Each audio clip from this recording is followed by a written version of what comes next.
السلام عليكم ورحمة الله وبركاته.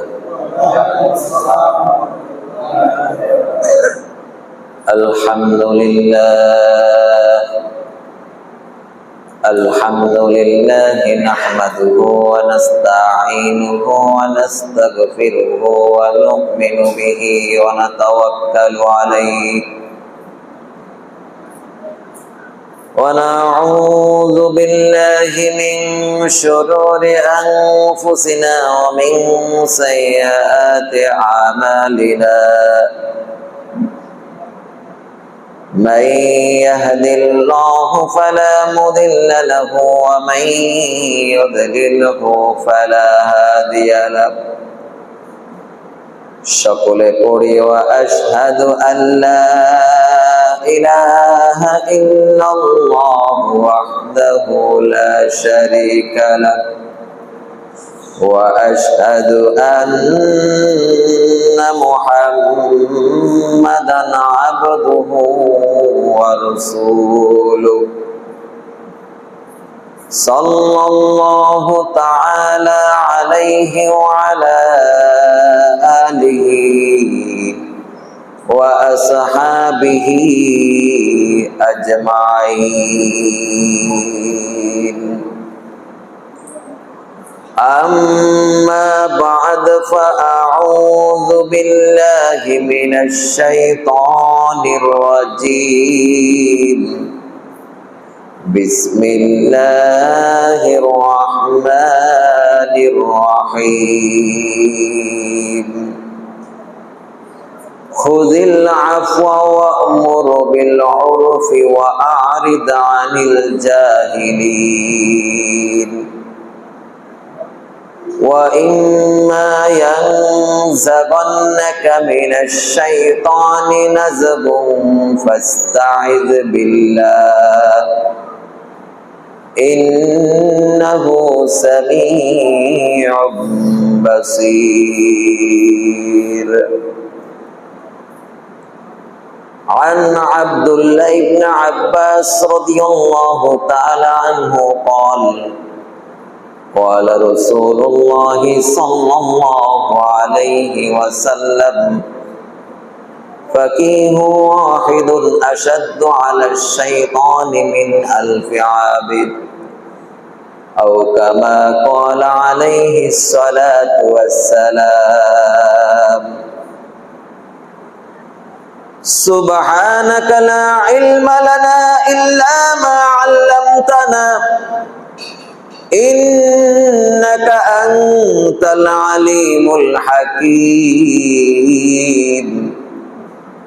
جزى الله عنا محمدا ما هو أهله سبحان الله وبحمده سبحان الله العظيم.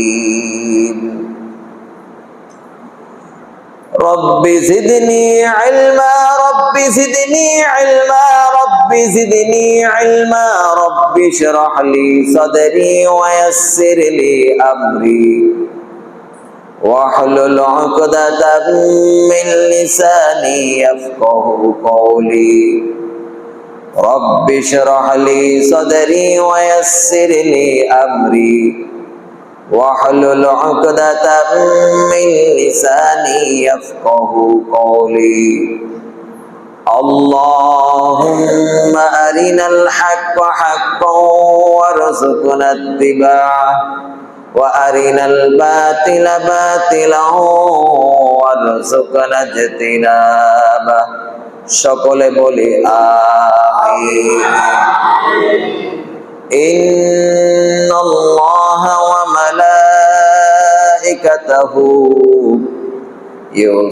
يصلون على النبي يا أيها الذين آمنوا صلوا عليه وسلموا تسليما. درود إبراهيم পড়ি اللهم صل على محمد وعلى آل محمد كما صليت على إبراهيم وعلى آل إبراهيم إنك حميد مجيد اللهم بارك على محمد وعلى آل محمد كما باركت على إبراهيم وعلى آل إبراهيم إنك حميد مجيد সকলে আওয়াজ করে মোহাব্বতের সঙ্গে পড়ি اللهم صل على محمد وعلى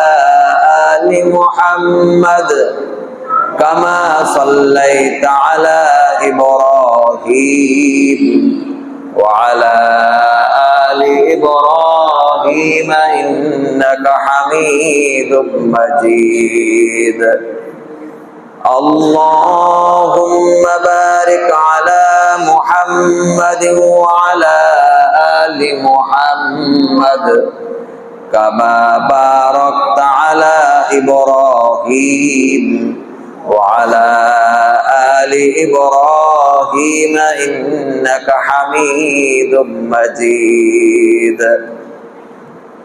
من صلى علي واحدا صلى الله عليه عشرا যে ব্যক্তি একবার দুরূদ পাঠ করবে আল্লাহর রহমত তার উপরে 10 বার বর্ষণ হবে। আমরা রহমত বাড়াইতে চাই কি চাই না? তাহলে সকলে খুব মুহাব্বতে আওয়াজ করে দুরূদ পড়ব আল্লাহুম্মা সাল্লি আলা মুহাম্মাদ ওয়া আলা আলি মুহাম্মাদ কামা সাল্লাইতা আলা ইব্রাহিম وعلى آل إبراهيم إنك حميد مجيد اللهم بارك على محمد وعلى آل محمد كما باركت على إبراهيم وعلى آل إبراهيم إنك حميد مجيد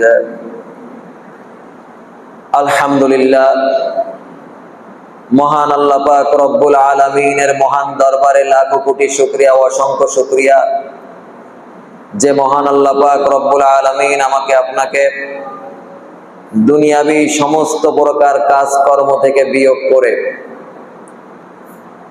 আহাব্বুল বিলাদি ইলাল্লাহি মাসাজিদুহা আল্লাহ তাআলার কাছে সবচাইতে প্রিয় জায়গা মসজিদ এই মসজিদে আল্লাহ পাক রব্বুল আলামিন আমাকে আপনাকে মাগরিবের সালাত আদায়ের পরে দামি মজলিস তাফসীরুল কুরআন মাহফিলের মজলিস দ্বীনি মজলিসে আসার এবং বসার তৌফিক দিয়েছেন। চিল্লায় বলেন তো তৌফিক দিয়েছেন কে? আল্লাহ। আরো জোরে বলেন না তৌফিক দিয়েছেন কে? আরো জোরে বলেন তৌফিক দেওয়ার মালিক একমাত্র কে? আল্লাহ। এজন্য সবাই খুশি না বেজার? খুশি খুশি বলে আলহামদুলিল্লাহ। আসলেই কি আমরা খুশি? বলি আলহামদুলিল্লাহ। যারা আমরা মাহফিলে এসেছি এবং যারা আসি নাই তাদেরকে আল্লাহ পাক আসার তৌফিক দেয়, সবাই বলেন না আমিন। আমরা যারা এসেছি এবং যারা আসবে বলে নিয়ত করেছে আল্লাহ পাক যেন প্রত্যেকের জীবনের গুনাহগুলো মাফ করে দেয়, বলে আমিন। যুবক ভাইয়েরা যারা এই খরচ খরচা করেছে আয়োজন করেছে আল্লাহ পাক যেন তাদের মনের নেক আশাগুলো পূরণ করে দেয়, সবাই বলে আমিন। তাদের আব্বা আম্মার কবরের আযাবগুলো যেন এখনই সাথে সাথে বন্ধ করে দেয়, সবাই বলে আমিন। তারা যেরকম আয়োজন করেছে তাদের কবরে যারা আপনজন আছে প্রত্যেকের জন্য যেন জান্নাত থেকে এরকম আয়োজন করা হয়, এর থেকে অধিক আয়োজন করা হয়, সবাই বলি না আমিন। রিকোয়েস্ট হলো দ্বীনি মজলিসে সকলে ফাঁকা জায়গা বন্ধ করে বসবেন, সবাই একটু ফাঁকা জায়গা বন্ধ করে বসবেন, কষ্ট হলেও। ফাঁকা জায়গা বন্ধ না করে বসলে সমস্যা কি হবে এটা একটু শোনেন। হাদিস শরীফে আসছে যখন দ্বীনি মজলিসে মানুষ বসে তখন শয়তান তাকে উঠাই যাওয়ার চেষ্টা করে। যখনই আপনি ফাঁকা জায়গা বন্ধ করবেন, শয়তান হাজারো চেষ্টা করলে আর ভিতরে ঢুকতে পারবে না। এই জন্য শয়তানকে আমরা ভিতরে ঢুকতে দেব না। রাজি আছি তো সবাই ইনশাআল্লাহ? সবাই একটু আমার পার কাছে আসি। সুবহানাল্লাহ, মুরব্বি আসেন আসেন। সুবহানাল্লাহ, আলহামদুলিল্লাহ, লা ইলাহা ইল্লাল্লাহ। সুবহানাল্লাহ, আলহামদুলিল্লাহ, ভাই, ইলাহা ইল্লাল্লাহ। সুবহানাল্লাহ, আলহামদুলিল্লাহ, লা ইলাহা ইল্লাল্লাহ। আলহামদুলিল্লাহ। এই ছেলে, তুমি সামনে এগোয় আসো। মালিক ভাই সামনে আসেন, মিশে বসেন, চেয়ার নিয়ে বসেন, মিশে বসেন। রাগ করছেন নাকি? সম্মানিত উপস্থিতি, তাফসিরুল কোরআন মাহফিল আগে আমরা দেখতাম 10 দিন ব্যাপী, 7 দিন ব্যাপী এরকম চলতো। একজন আলেমে দেখা গেছে যে সূরা ইউসুফের তাফসির করছে, এটা চলতেই রইছে। প্রত্যেক দিন 2-3 ঘন্টা করে এরকম মাহফিলে তাফসির হইছে। কিন্তু এটা এখন অনেকটা উঠে যাওয়ার পথে। এখন অধিকাংশ মাহফিলে বিভিন্ন ধরনের রাজনৈতিক বক্তব্য, বিভিন্ন ধরনের কিচ্ছা কাহিনী দিয়ে এখন শেষ। হ্যাঁ, ভালো আলেমও আছে মাঠে ময়দানে, কিন্তু অধিকাংশ ভালো আলেম মাঠে ময়দানে নাই এখনো পর্যন্ত। অনেক শাইখুল হাদিস আছে যারা মাঠে ময়দানে এখনো নাই, কিন্তু উনারা খুব ভালো আলেম।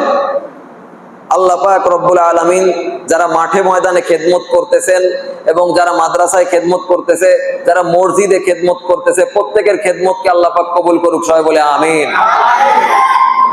সব জায়গায় খেদমত দরকার আছে। অনেকে মনে করে মাঠে ময়দান দরকার নাই, সব জায়গার খেদমতই দরকার। মাঠে ময়দান যদি আবার ছেড়ে দেয়, তাহলে দেখা গেছে কিছু ভণ্ড যে সমস্ত যারা আছে ওরা আবার এটা দখল করবে। এই জন্য হক্কানি উলামায়ে কেরামের মাঠে ময়দানেও থাকতে হবে, হাদিসের দর্সেও থাকতে হবে, মসজিদেও থাকতে হবে। ঠিক না বেঠিক? আমি নিয়ত করেছি, যেদিন থেকে মাহফিল শুরু হয়েছে সেদিন থেকে নিয়ত করেছি যে একেবারে কোরআনের শুরুতে আউযুবিল্লাহ থেকে শুরু করে নিয়ে, বিসমিল্লাহ থেকে শুরু করে নিয়ে, সূরা ফাতিহা থেকে শুরু করে নিয়ে, এরপরে যতদিন আসি এভাবে একের পর এক তাফসীর করব। আল্লাহ পাক যে কবুল করে, সবাই বলে আমিন। কোরআন সম্পর্কে তো আলোচনা করেছি প্রথমে, এরপরে আউযুবিল্লাহ তাফসীর শুরু করেছিলাম, মনে আছে তো সবাই? তো এই আউযুবিল্লাহ তাফসীর আমি বলেছিলাম যে এক একটা আয়াতের তাফসীর এমনও হতে পারে, কোরআন তো আসলে বিশাল। আসমানি কিতাব কয়খানা? সবাই বলেন তো। 104 খানা। মাশাআল্লাহ বলেন। 104 খানা আসমানি কিতাবের ভিতরে, এই 104 খানা আসমানি কিতাবে যা আছে, 103 খানায় যা আছে, সার অংশ এবং সার মর্ম নির্যাস আল্লাহ পাক রব্বুল আলামিন কোরআনের ভিতরে দিয়ে দিয়েছে। তার ভিতরে এই 104 খানা আসমানি কিতাবের ভিতরে মুসা আলাইহিস সালাতু ওয়াস সালামের যে তাওরাত কিতাব মুসা আলাইহিস সালামের উপরে নাজিল হয়েছিল, এটার বডিগত দিক দিয়ে এটা সবচেয়ে বড়। বডিগত দিক দিয়ে কেমন বড়? 1000 পারা ছিল। জোরে বলেন কত পারা? আর আয়াত ছিল 10 লক্ষ। আয়াত ছিল কত? 10 লক্ষ। ওয়াহমিলু আসফারহা সাবউনা জামালান, তৎকালীন সময়ে 70টা উট লাগছে মুসা আলাইহিস সালামের এই তাওরাতের মূল কপি বহন করার জন্য। সুবহানাল্লাহ বললেন না? কিন্তু আল্লাহ পাক রব্বুল আলামিন এই তাওরাতে যা আছে, জাবুরে যা আছে, ইনজিলে যা আছে, তা আমাদের এই কোরআনের ভিতরে ঢুকায়া দিয়েছে। কন্না সুবহানাল্লাহ। তাহলে কোরআনে পারা কত? জোরে বলেন কত? 30 পারা মানে হলো ভলিউম, 30টা ভলিউম। এখানে ওরকম 10 লক্ষ আয়াত নেই, কিন্তু আল্লাহ পাক রব্বুল আলামিন বলতেছে আমার ওয়াজ সংক্ষেপ। যদি বিস্তারিত ওয়াজ করি তাহলে কোরআনের একটা পারাই হবে 10টা টিরাক লাগবে। কথা বোঝে নাই? কয়টা টিরাক? 10টা টিরাক যদি লাগে, কেউ কি হাফেজ বানাইতে দেবেন? ভয়তেই তো কবে যে পড়ার দরকার কি, এত পৃষ্ঠার এত ভলিউম কেটা শেষ করে। কিন্তু আল্লাহ পাক রব্বুল আলামিন সংক্ষেপে কোরআনের ভিতরে সমস্ত ওয়াজ, সমস্ত আসমানি কিতাবের সার অংশ এবং নির্যাস কোরআনের ভিতরে দিয়ে দিয়েছে। কন্যা সুবহানাল্লাহ। এই জন্য কোরআনের এক একটা আয়াতে তাফসীর করলে এরকম কয়েক ঘন্টা, কয়েক দিন, কয়েক মাসও লেগে যেতে পারে। এতে আমরা অধৈর্য হব না। রাজি আছি তো সবাই ইনশাআল্লাহ? অনেকে খুব অধৈর্য হয় যে আউযুবিল্লাহর তাফসীর এখনো চলতেছে। তালতলা মসজিদে থাকতে সূরা ফাতিহার তাফসীর করছি, মালিকি ইয়াউমিদ্দিন পর্যন্ত আসতে আসতে লাগছে প্রায় 1 বছর। এরকম লাগে, কারণ কোরআনের এক একটা আয়াতে এক একটা কিতাব। কন্যা সুবহানাল্লাহ। তাফসীর মানেই হলো ব্যাখ্যা বিশ্লেষণ সহ সমস্ত কিছু তুলে ধরা। তাফসীর মানে যে শুধু ইয়া না যে আয়াতের অর্থটা বলে চলে গেলাম, ব্যাস শেষ হয়ে গেল। যাই হোক, আমার যে সমস্ত ভাইয়েরা বাইরে আছেন এখনো পর্যন্ত, আল্লাহ পাক যেন তাদেরকে ভিতরে আসার তৌফিক দেয়। সবাই বলি না আমিন। আর আমি দোকানদার ভাইদেরকে রিকোয়েস্ট করব, আপনারা আজকের জন্য অন্তত যতক্ষণ কোরআনের আওয়াজ, মাইকের আওয়াজ পৌঁছাচ্ছে, ততক্ষণ পর্যন্ত টেলিভিশন, গান বাজনা বন্ধ রাখার জন্য বিনীত অনুরোধ জানাবো। রাজি আছি তো সবাই ইনশাআল্লাহ?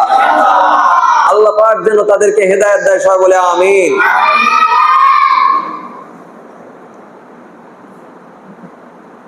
তাহলে যেহেতু বেশ কয়েক মাস গ্যাপ হয়ে গেছে, গ্যাপ মানে আমি করি নাই, অন্য এক আলেম আসছিল, উনিও করছে, উনিও খুব মূল্যবান কথা বলছে।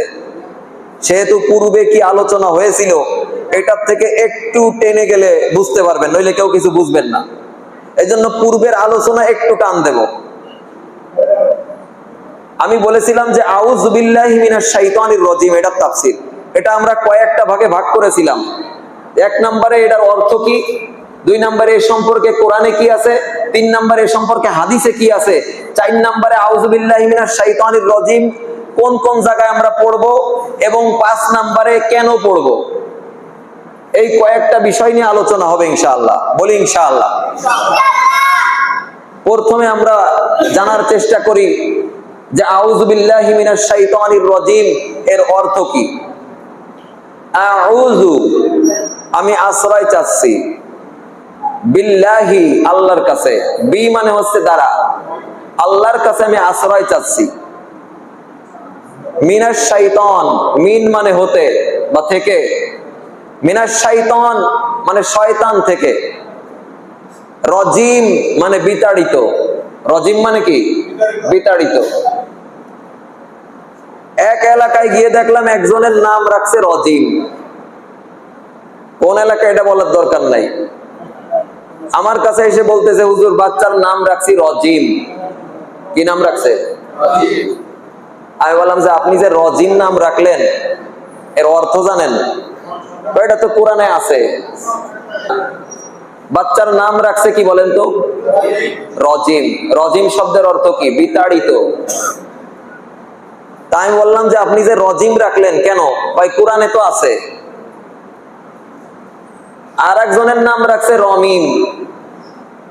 রমিম মানে হলো নাপাক গন্ধ পুজ, জাহান্নামীদেরকে যেই পুজ খাইতে দেবে, কয়টাও তো কোরআনে আছে। আমি বললাম কোরআনে তো ফেরাউনের নামও আছে। কথা বলেন না কেন? কোরআনে ফেরাউনের নাম নাই? কোরআনে থাকলেই কি রাখা লাগবে? এই জন্য বাচ্চার একটা সুন্দর নাম রাখা, এটা বাচ্চার প্রতি আপনার হক। বাচ্চার একটা সুন্দর নাম রাখতে হবে আপনাকে, যেই নামটা নবীদের সাথে, সিদ্দিকদের সাথে, শহীদদের সাথে, ওলি আল্লাহদের সাথে নামটা মিলে যায়, এরকম একটা ভালো নাম রাখতে হবে। রজিম রাখছে বিতাড়িত, সেতু রাখছে, ক্যালভার্ট রাখছে, নাট বল্টু রাখছে, নান্টু বল্টু, কত রকমের উল্টা পাল্টা আজগবি নাম রাখছে। জোরে বলেন নাউজুবিল্লাহ। তাহলে আউযুবিল্লাহর অর্থ আমরা জানলাম যে বিতাড়িত শয়তান থেকে আল্লাহর কাছে পানা চাইতেছি। এবার আমরা আলোচনা করেছিলাম সূরা আল আরাফের 199 নম্বর আয়াত। আল্লাহ পাক রব্বুল আলামিন বলতেছেন, খুযিল আফওয়া ওয়া'মুর বিল উরফি ওয়া'রিদ আনিল জাহিলিন ওয়া ইম্মা ইয়ানজাগান্নাকা মিনাশ শাইতানি নাজগুন ফাস্তাইজ বিল্লাহ ইন্নাহু সামিউম বাসীর। সবাই বলি আল্লাহু আকবার। সবাই আমার দিকে তাকান, কেউ ঘুমাবেন না। আল্লাহর নবীকে আল্লাহ পাক রব্বুল আলামিন আদেশ করেছে খুযিল আফওয়া। সূরা আল-আরাফের 199 নম্বর আয়াতে আল্লাহ পাক রব্বুল আলামিন আল্লাহর নবীকে বলতেছে ক্ষমাশীলতার গুণ অর্জন করেন। 1 নাম্বার গুণ অর্জন করেন ক্ষমাশীল, ক্ষমা করে দেওয়ার গুণ অর্জন করেন। সংক্ষেপে চলে যাচ্ছি, যেহেতু এই আলোচনা আগেও করেছি। ওয়া'মুরু বিল উরফি, সৎ কাজের আদেশ দেবেন। 1 নাম্বার বলেছে ক্ষমা করার গুণ অর্জন করেন। 2 নাম্বার সৎ কাজের আদেশ। জোরে বলেন কি কাজের আদেশ? সৎ কাজের আদেশ। ওয়া'রিদ আনিল জাহিলিন, আর মূর্খদের থেকে একটু দূরে থাকবেন, মূর্খদের থেকে একটু এড়িয়ে চলবেন। 3টা আদেশ করছে এই আয়াতে।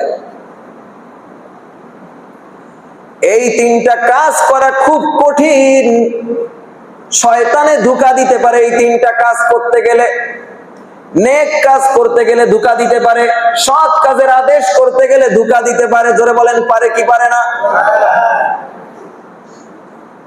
তারপরে ক্ষমা করে দিতে গেলে শয়তানে ধোঁকা দিতে পারে যে তোর সাথে এত বড় অন্যায় করছে, তুই কি ক্ষমা করবি? এরকম ধোঁকা আসতে পারে কি পারে না? এবার আল্লাহ পাক রব্বুল আলামিন সূরা আল-আরাফের 200 নম্বর আয়াতে বলতেছেন ওয়া ইম্মা ইয়ানজাগান্নাকা মিনাশ শাইতানি নাজগুন ফাস্তাইজ বিল্লাহ ইন্নাহু সামিউম বাসীর। সবাই বলি আল্লাহু আকবার। ওয়া ইম্মা, এবং যদি ইয়ানজাগান্নাকা প্ররোচনা দেয় মিনাশ শাইতান, এই 3টা হুকুম যে আপনাকে করলাম, এই 3টা হুকুম পালন করতে গিয়ে যদি শয়তান আপনাকে ধোঁকা দেয়, শয়তান আপনাকে প্ররোচনা দেয়, মিনাশ শাইতানি নাজগুন, কুমন্ত্রণা দেয়, ফাস্তাইজ বিল্লাহ, আপনি আল্লাহর কাছে আশ্রয় চাবেন, বলবেন আউযু বিল্লাহি মিনাশ শাইতানির রাজীম। সবাই বলেন তো আউযু বিল্লাহি মিনাশ শাইতানির রাজীম। শুধু এই একটা লাইন যদি আপনি পড়েন, শয়তান অন্তত পক্ষে এত ভয় পাবে আপনাকে, আপনার থেকে একেবারে মক্কা মদিনার ওই পাশে ওদের স্থানে চলে যায় একবার পড়লে। কন্যা সুবহানাল্লাহ। তাহলে আল্লাহর নবীকে বলতেছে যে 3টা আদেশ আপনাকে করলাম, ক্ষমা করে দেওয়া, সৎ কাজের আদেশ দেওয়া, আর মূর্খদের থেকে এড়িয়ে চলা। এই 3টা কাজ করতে গেলে কিন্তু শয়তান আপনাকে ধোঁকা দিতে পারে। আর শয়তানে যখনই আপনাকে ধোঁকা দিতে দেবে, ওয়া ইম্মা ইয়ানজাগান্নাকা মিনাশ শাইতানি নাজগুন ফাস্তাইজ বিল্লাহ, আপনি সাথে সাথে আল্লাহর কাছে পানা চাবেন শয়তান থেকে।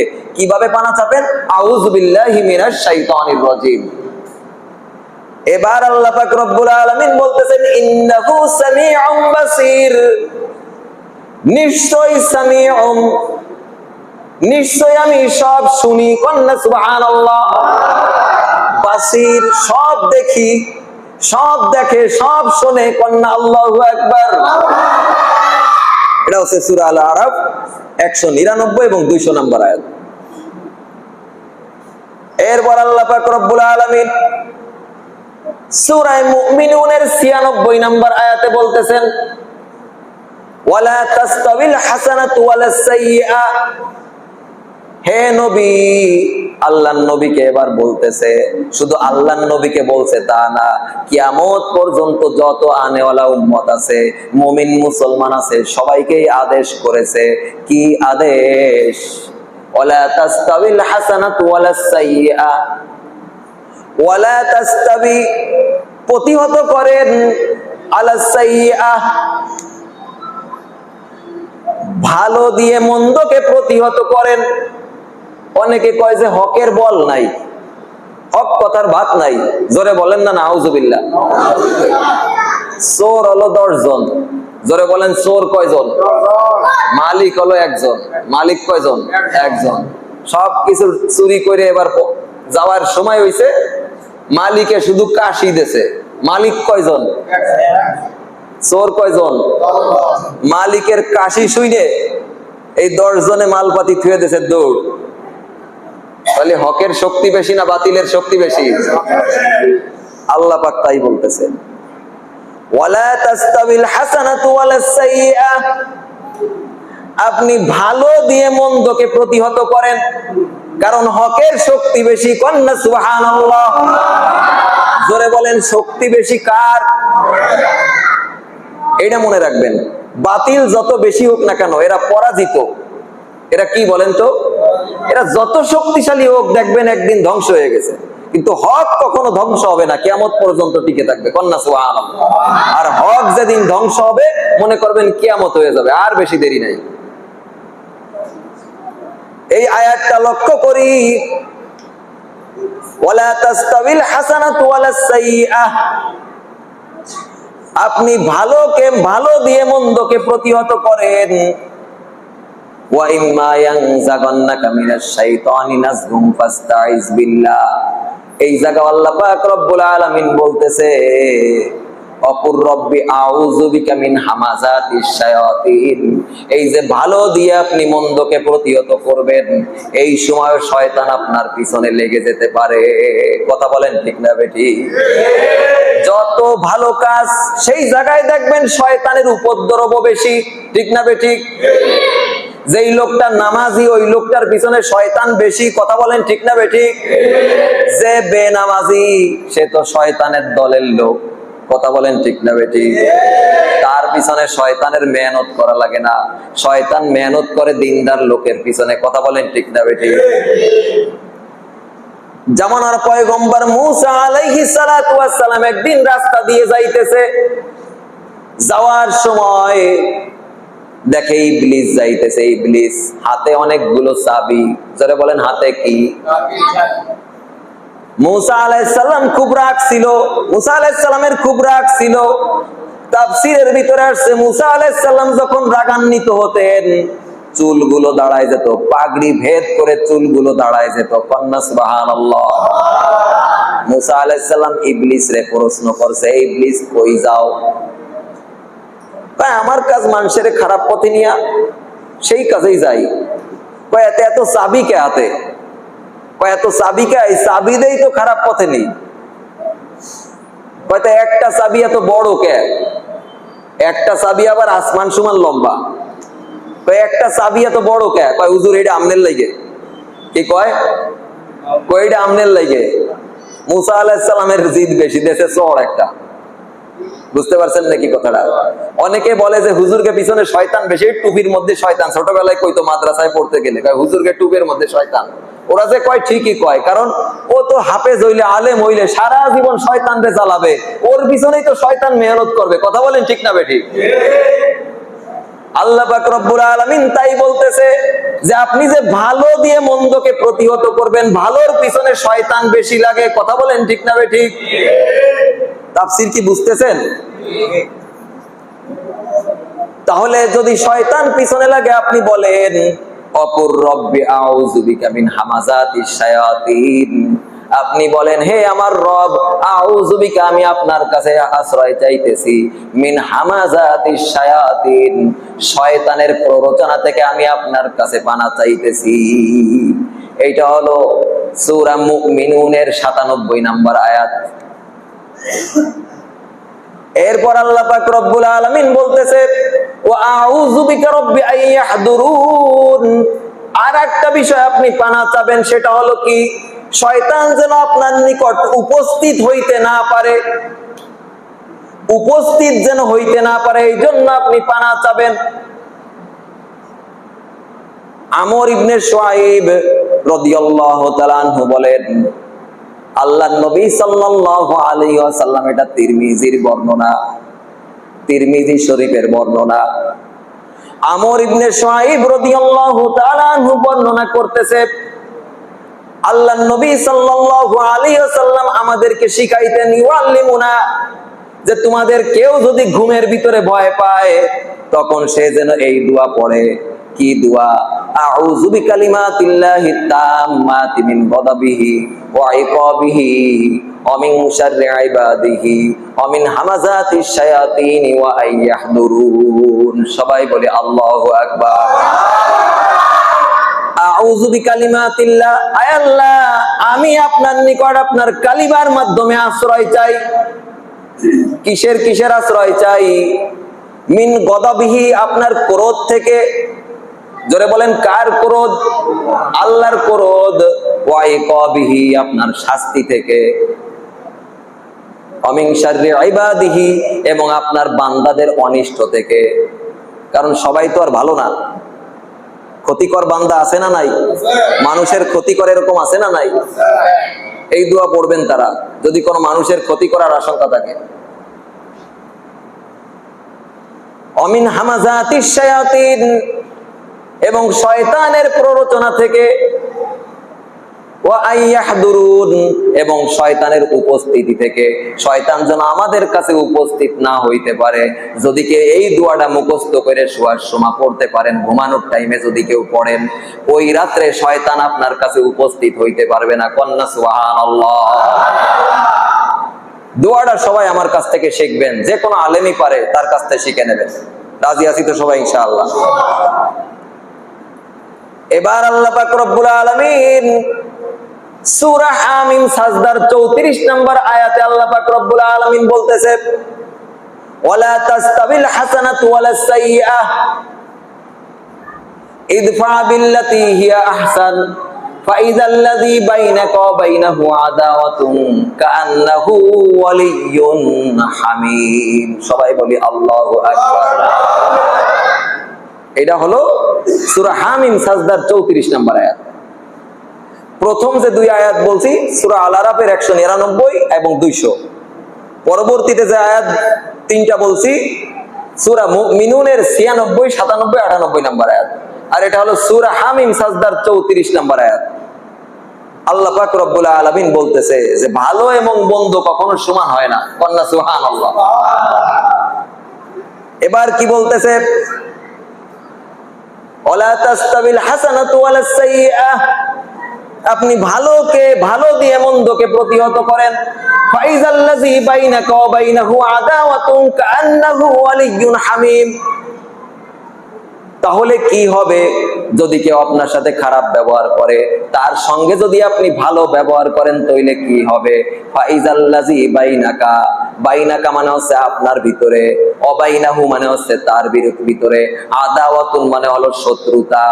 আপনার ভিতরে এবং তার ভিতরে যে শত্রুতা আছে, এই শত্রুতা কাআন্নাহু ওয়ালিয়্যুন হামীম, অন্তরঙ্গ বন্ধুতে পরিণত হয়ে যাবে। কন্যা সুবহানাল্লাহ। এই আয়াতে আল্লাহ পাক রব্বুল আলামিন বলছে যে আপনি কি করবেন, কেউ যদি আপনার সাথে খারাপ ব্যবহার করে তার সাথে আপনি খারাপ ব্যবহার করবেন না, আপনি তার সাথে ভালো ব্যবহার করবেন। আর ভালো ব্যবহার করলে কি হবে? হ্যাঁ, ফাইযাল্লাযী বাইনাকা, আপনার ভিতরে, অবাইনাহু, এবং তার ভিতরে, আদাওয়াতুন যে শত্রুতা আছে, কাআন্নাহু ওয়ালিয়্যুন হামীম, সেটা বন্ধু, অন্তরঙ্গ বন্ধুতে পরিণত হবে। কন্যা সুবহানাল্লাহ। এইবার আল্লাহ পাক কি বলতেছে যে ঠিক আছে, কেউ যদি খারাপ ব্যবহার করে তার সাথে ভালো ব্যবহার করাটা এত সহজ কাজ না। কি বলেন, সহজ কাজ? কেউ আপনার সাথে অপমানমূলক কাজ করছে, সিন ক্রিয়েট করছে, আপনার সাথে ব্যবহার খারাপ করছে, তার সাথে আপনি ভালো ব্যবহার করবেন, এটা কি এত সহজ কাজ? শয়তান তখন আপনাকে ধোঁকা দিতে পারে, প্ররোচনা দিতে পারে। এবার আল্লাহ পাক রব্বুল আলামিন সূরা হামিম সাজদার 35 নম্বর আয়াতে আবার ওই একই কথা বলতেছে যে শয়তান যদি তখন আপনাকে প্ররোচনা দেয় তখন আপনি কি করবেন? ওয়া ইম্মা ইয়ানজাগান্নাকা মিনাশ শাইতানি নাজগুন ফাস্তাইজ বিল্লাহ ইন্নাহু হুয়াস সামিউল বাসীর। সবাই বলি আল্লাহু আকবার। ওই সময় শয়তান যদি আপনাকে ধোঁকা দিতে আসে যে তোর সাথে এত খারাপ ব্যবহার করলাম, তুই ভালো ব্যবহার করবি, তখনই কি পড়বেন? আউযু বিল্লাহি মিনাশ শাইতানির রাজীম। পড়া যাবে তো ইনশাআল্লাহ? আরবদের ভিতরে এই আমলটা আছে, যখনই রাগ ওঠে তখনই কয় আউযু বিল্লাহি মিনাশ শাইতানির রাজিম, আউযু বিল্লাহি মিনাশ শাইতানির রাজিম। এরপরও যদি রাগ না কমে দাঁড়ান উঠতে বসে যায়, কন্যা সুবহানাল্লাহ। আর আমরা রাগ হলি কই যে বাঁশ দে, ঘরে যা আছে দে, আগে কয়টা দিয়ে আসি। এরকম করব না এখন থেকে। তাফসীরের উদ্দেশ্য কি? আমলে পরিণত করব। এখন থেকে রাগ উঠলে কি পড়বো বলেন তো? আউযু বিল্লাহি মিনাশ শাইতানির রাজিম। কারণ রাগ আসে শয়তান থেকে। কথা বলেন ঠিক না বেঠিক? এই মেলা আলোচনা আসলে করতে গেলে কয়েক ঘন্টা দরকার। এই যে আয়াতের উপরে আরেক আলোচনা চলে আসে, অনেকের রাগের মাথায় স্ত্রী তালাক দেয়, আর আমাদের কাছে ফতোয়া নিতে আসে যে হুজুর রাগের মাথায় দিছিলাম। তো তালাক কি কেউ আদর করে দেয়? কথা বোঝে না রে। তালাক তো এরম ভাবে দেয় না যে বউ তোমারে আমি খুব ভালোবাসি, গলা জড়ায় ধরে কয় যে তোমারে আমি তালাক দিলাম, তাই কয় না। প্রথমে পাতিল ভাঙবে, শোকেজ আলনা সব ভাঙবে, মোবাইলটা আছাড় দিয়ে ভাঙিয়ে ফেলাবে, এরপরে এসে তালাক দেবে। কথা বলেন ঠিক না বেঠিক? এবার তালাক দেওয়ার ধরন কি? কয় তোরে তালাক, তোর মারে তালাক, তোর 14 গোষ্ঠী তালাক, যে হুজুর বিয়ে পড়াইছে সে হুজুরও তালাক। কথা বলেন ঠিক না বেঠিক? এরকম তালাক দেওয়া জায়েজ নাই। এটা রাগে দিক। বুখারীর ভিতরে বর্ণনা আসছে, তালাক এমন একটা জিনিস, 3টা কাজ এমন আছে যা হাইসা হাইসা দিক, কান্না করে দিক, আদর করে দিক, মোবাইলের মাধ্যমে মেসেজ পাঠায় দিক, যে কোনো ভাবে দিক না কেন তালাক হয়ে যাবে। পরিষ্কার ফতোয়া একেবারে। হাইসা হাইসা দিক, কান্না করে দিক, খুশি মনে দিক, মোবাইলে মেসেজ পাঠায় দিক, কাগজে লিখে পাঠায় দিক, স্ত্রী দেখুক আর না দেখুক, যদি তালাক দেয় সাথে সাথে তালাক হয়ে যাবে। এবং একসাথে যদি 3 তালাক দিয়ে দেয় তাহলে ওই মহিলার সাথে ঘর সংসার করা সম্পূর্ণ হারাম, সম্পূর্ণ হারাম। যাক, আমার আলোচনা সংক্ষেপ, সময় খুবই সংক্ষেপ, আমি এজন্য সামনে চলে যাচ্ছি। এবার আল্লাহ পাক রব্বুল আলামিন বলতেছেন সূরা নাহলের আয়াত 98 নম্বর আয়াতে, ফাইযা ক্বরাআতাল কুরআন ফাস্তাইজ বিল্লাহি মিনাশ শাইতানির রাজীম। যখন কোন ব্যক্তি, যখন তোমরা কেউ কোরআন তেলাওয়াত করবা, জোরে বলেন কি তেলাওয়াত? যখন কোরআন তেলাওয়াত করবা তখন তোমরা পড়ে নিবা কোরআন তেলাওয়াতের শুরুতে আউযু বিল্লাহি মিনাশ শাইতানির রাজীম। কোরআন তেলাওয়াতের শুরুতে সবচেয়ে বেশি শয়তান ধোঁকা দেয় যে কোরআন যেন তেলাওয়াত না করে। কোরআন তেলাওয়াত করলে শয়তানের গায়ে জ্বালা ধরে। এই জন্য আল্লাহ পাক রব্বুল আলামিন অর্ডার দিয়ে দিয়েছে, ফাইজা ক্বরাআতাল কুরআন ফাস্তাইজ বিল্লাহি মিনাশ শাইতানির রাজীম। যখন কেউ কোরআন তেলাওয়াত করবা তখন শয়তান থেকে তোমরা পানা চাবা। তাহলে কোরআনের শুরুতে আমরা কি পড়ে নেব বলেন তো? আউযু বিল্লাহি মিনাশ শাইতানির রাজীম। এইবার প্রশ্ন যে কেন আমরা আউযু বিল্লাহ পড়ব? কি বলছিলাম যে আউযু বিল্লাহর অর্থ কি? অর্থ তো বলছি। কোরআনে কি আছে, হাদিসে কি আছে, এটা পরে আসতেছি। এখন আমরা জানবো যে কেন পড়বো। আল্লাহ পাক রব্বুল আলামিন যখন এই জিন জাতি সৃষ্টি করেছিল, দুনিয়া যখন, পৃথিবী যখন সৃষ্টি করেছিলেন, মানুষ কিন্তু তখন ছিল না। এই পৃথিবীর ভিতরে আল্লাহ পাক রব্বুল আলামিন জিন জাতিদেরকে দিয়ে দিয়েছিল যে তারা বিচরণ করত। ফেরেশতার জিন জাতি, জিন জাতিরা বিভিন্ন ধরনের মারামারি, কাটাকাটি, হানাহানি, বিভিন্ন ধরনের খারাপ কাজে তারা লিপ্ত হতো। আল্লাহর হুকুম মানা তো থাক দূরের কথা, আল্লাহর সঙ্গে নাফরমানি করত। আল্লাহর সঙ্গে যখন নাফরমানি করত, আল্লাহ পাক রব্বুল আলামিন ডিসিশন নিল যে সমস্ত জিনদেরকে গজব দিয়ে শেষ করে দেবে। জোরে বলেন কি দিয়ে? আল্লাহ পাক রব্বুল আলামিন জিন জাতিদেরকে গজব দেওয়ার জন্য গজব যখন নাজিল করলো, ফেরেশতারা আল্লাহর কাছে রিকোয়েস্ট করতেছে, আল্লাহ আমার দিক খেয়াল করি ভাই, এদিক খেয়াল করি। ফেরেশতারা রিকোয়েস্ট করতেছে আল্লাহর কাছে, আল্লাহ আপনি যে জিন জাতিদেরকে ধ্বংস করবেন, জিন জাতির ভিতরে অনেকে ভালো আছে, সবাই তো আর খারাপ না, তারা যদি তওবা করে তাদেরকে মাফ করে দেন। আল্লাহ পাক বলল ঠিক আছে, যারা তওবা করবে তাদেরকে মাফ করে দেব, কিন্তু বাকি যারা আছে তারা ধ্বংস। কয় আমাদের আর একটা রিকোয়েস্ট। বলে কি রিকোয়েস্ট? কয় খবিস, খবিসের পুত্র ইবলিস, ওর নাম তখন ইবলিস ছিল না, খবিস ও জিনদের সর্দার ছিল, খুব খারাপ জিন। আর ইবলিসের মার নাম ছিল নীলবিস। বাপের নাম খবিস আর মার নাম কি? নীলবিস। খবিস আর নীলবিস কয় আমরা ওরে নিয়ে আসবো। আল্লাহ পাক কয় ইন্নী আলামু মা লা তা'লামুন, আমি যা জানি তোমরা তা জানো না। কন্না সুবহানাল্লাহ। ফেরেশতাদের রিকোয়েস্ট আল্লাহ পাক রাখলেন, কারণ ইবলিসের ভিতরে একটা বৈশিষ্ট্য ছিল, ছোট তখন ইবলিস খুবই ছোট, সে একবার যা মুখস্থ করতো, যা পড়তো তা আর ভুলতো না।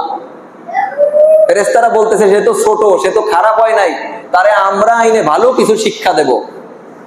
আল্লাহ পাক বলতেছে ঠিক আছে, ইন্নাকা মিনাল মুনজারিন, আমি এটা গ্রহণ করলাম, ঠিক আছে, অর্ডার দিয়ে দিলাম। জিন জাতির উপরে ধরপাকড় শুরু হয়ে গেল। আল্লাহ পাক রব্বুল আলামিন ওই যে ইবলিস যে ছোট, তারে প্রথম আসমানের ফেরেশতারা নিয়ে আসলো। সবাই বলেন তো কোন আসমানের ফেরেশতা? কথা বোঝা যায়? কোন আসমানের ফেরেশতা? প্রথম আসমানে 8 লক্ষ বছর, 1 লক্ষ বছর ইবাদত করছে। চলে বলেন কত বছর? 1 লক্ষ বছর ইবাদত করছে। প্রথম আসমানে তার নাম হলো আবেদ। ধরে বলেন প্রথম আসমানের নাম কি? আবেদ। আবেদ মানে হচ্ছে দাস বা গোলাম। দ্বিতীয় আসমানের ফেরেশতারা বলতেছে আমরা একে নিয়ে যাব। প্রথম আসমানের ফেরেশতারা যা জানতো সবই শিখানো হয়ে গেছে, এবার আমরা নিয়ে যাব। দ্বিতীয় আসমানে নেওয়ার পরে দ্বিতীয় আসমানের ফেরেশতারা আবার শিক্ষা দিছে, ওরাও 1 লক্ষ বছর শিক্ষা দেওয়ার পরে দ্বিতীয় আসমানে তার নাম হয়েছে জায়েদ। জোরে বলেন নাম কি? জায়েদ। জায়েদ মানে হলো কঠোর পরিশ্রমী। কন্না সুবহানাল্লাহ।